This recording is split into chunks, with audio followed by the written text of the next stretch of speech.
أعوذ بالله من الشيطان الرجيم. بسم الله الرحمن الرحيم.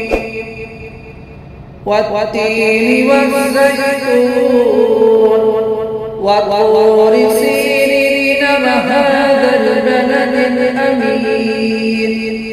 لقد خلقنا الإنسان في أحسن تقويم ثم رددناه أسفل سافلين إلا الذين آمنوا وعملوا الصالحات فلهم أجر غير ممنون.